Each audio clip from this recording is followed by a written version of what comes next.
My car app.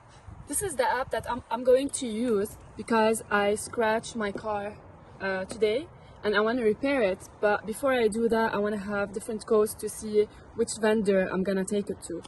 So I opened my car app and I'm gonna go to Auto Body Repair. I'm gonna click on it and then I will click on Need a Code.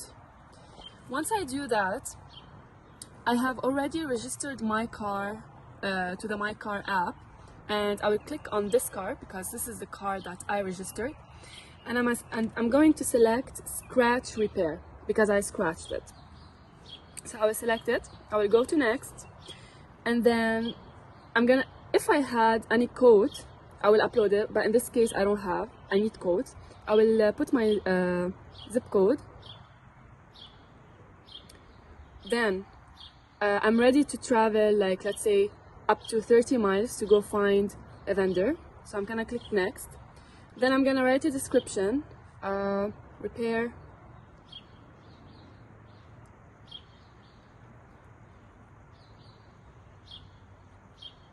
rear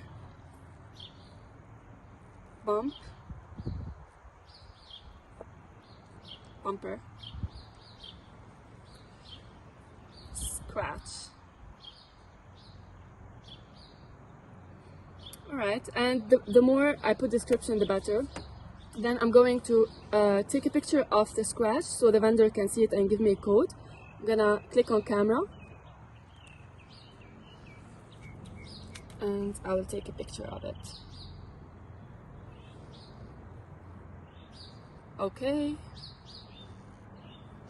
Alright, and then I can take another picture, let's say from a different side. See here, like they can see the scratch better. Alright, I'm just gonna upload 2 pictures for now, and then I'm going to submit the request, and hopefully multiple vendors will see it and they will give me different codes, and then I can choose the code that I want.